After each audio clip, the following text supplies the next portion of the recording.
exhibit just opened on Saturday. The DuSable Black History Museum and Education Center is opening up that major new exhibit on the lives of Black American artists who migrated to Europe. So we're learning more about it with exhibition curator Danny Dunson. Thank you so much, Danny, for joining us. Thank you so much for having me. These are very exciting times at DuSable Museum. Well, let's talk about this exhibit, Paris in Black. That's a very strong name. What's the significance of it?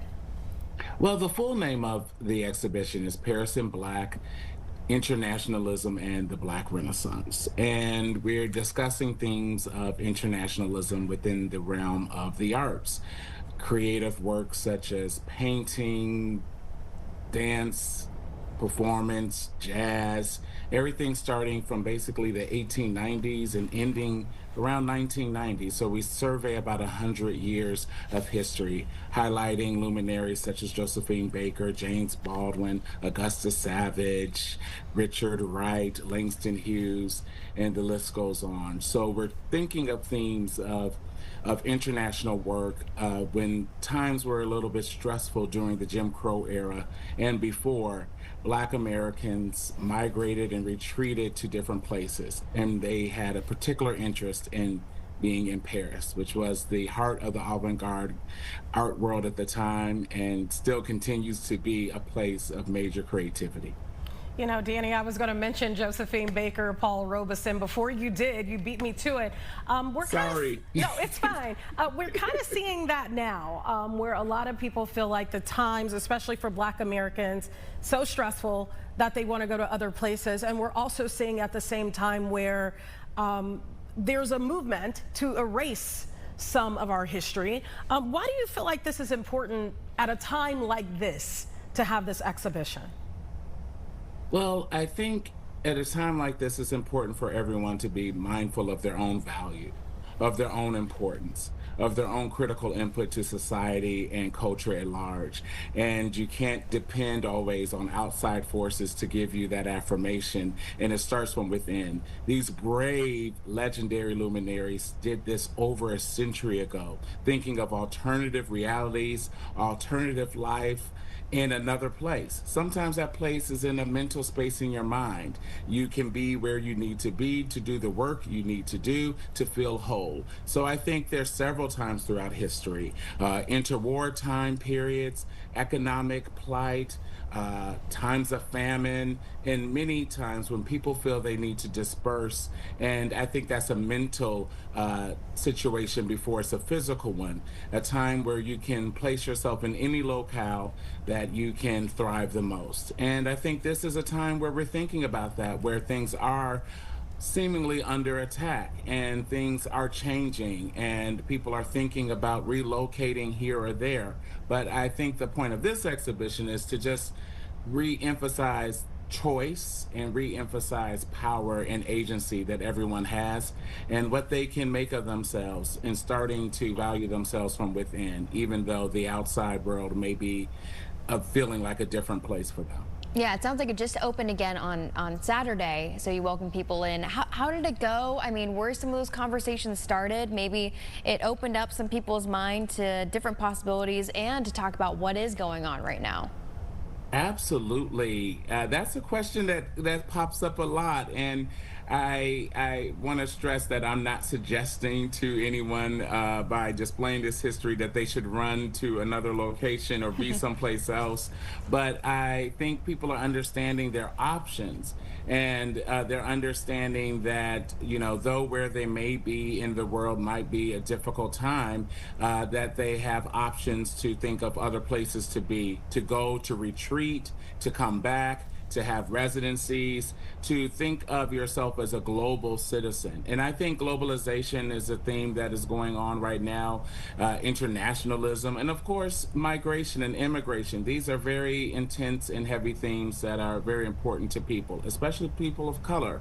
And the American spirit that has been built on people coming and going, taking our culture to different places. The American culture is one of the strongest cultures that goes around the world. world, and primarily is led by Black people, Black Americans. So I think we're thinking about the importance of our culture right now and the ownership of our culture, framing things from the lens of ourselves, telling the stories ourselves, if we're here or if we are abroad. And it's very exciting to think of the young people who are looking at these images, and they're looking at these images and these stories, all of these narratives of history, and they see a roadmap, a constellation of stars that kind of lead them to a place that they never would have thought of before, because things have been done before and we have these examples to look at. So I love presenting this ancestral history, this history of legacy, and asking the young people who view this exhibition, like our founder always asks, what will your legacy be? Very good question. And you can try to erase the history, but you cannot erase the spirit. That is for sure. Let's talk about, in this exhibition, are there any Black Chicagoans that decided to go abroad? And then tell us what their stories are. There are so many stories about Black Chicago. People such as Archibald Motley, Hale Woodruff, even Indianapolis, our nearby neighbor, William Edward Scott. All of these are painters of the modernist era, of the Harlem Renaissance, the Black Renaissance era. They studied abroad. Many Art Institute students left Chicago in the 20s and 30s. Archibald Motley received a Guggenheim Fellowship to Paris.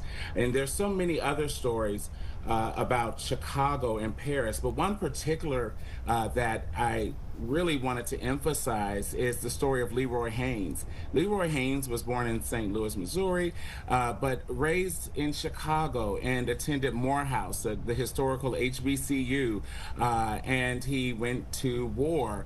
And in the military times, while in France representing the United States, he decided during World War II to stay in Paris, and he opened up the first soul food restaurant in all of Europe, which remained open for many, many years. This restaurant is older than Sylvia's in Harlem, and it was legendary. Frank Sinatra came there, Satchmo, Louis Armstrong was there, Richard Wright, James Baldwin, Josephine Baker. They all ate at Chez Haynes. It had different names, Leroy and Gabby's and Chez Haynes. He married a French woman, and he never came back to the States. He turned his citizenship over to French citizenship, and the restaurant lasted many, many years. I think it closed about 10 years ago. So we have a replica of a cafe in the exhibition that references the cafe life and all of the sections of that time period where people were thinking and reading and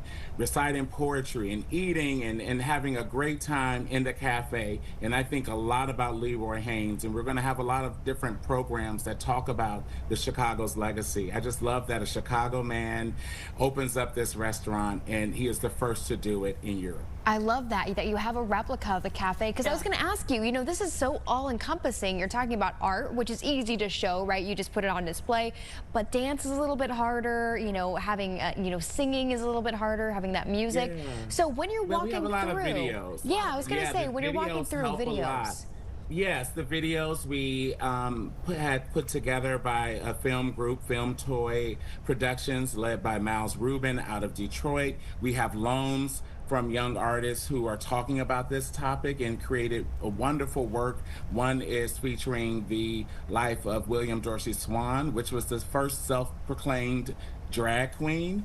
He was a former slave, and during the Reconstruction period, he would have parties where they would do the cakewalk dance, and this cakewalk dance would take place, and oftentimes men were dressed as women, and different people were dressed in these costumes, and he would get dragged out of these parties by the police, and he said, "I'm the queen of drag," because they kept dragging him out of his parties. Well, people of that era took it to Europe in 1890 and put it on stage, and we have a replica of that image in our in our exhibition by Tylon Sawyer, who is a young artist out of Detroit. And we have videos, we have sound bites, we have so many things that engage people, and along with a lot of programming. You get to see live footage of Josephine Baker. You get to see and hear the quotes of Langston Hughes. So it is interdisciplinary, and we get a chance to really engage with everything. I love what you said there about drag, because I didn't know that. Yeah. So that tells me this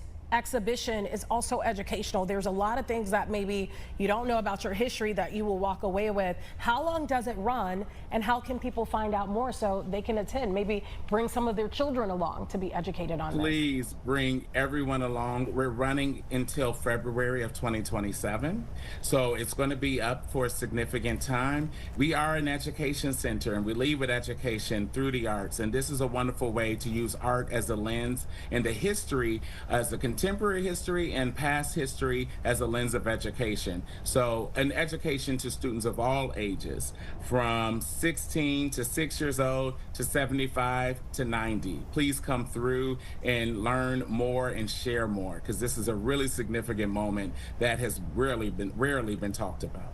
Danny, before we let you go, I do want to ask you a quick question. And I told this to our last guest. I'm not trying to get political, but it is a question that I think is worthy of the times. We've seen a lot of museums, a lot of places see their funding cut.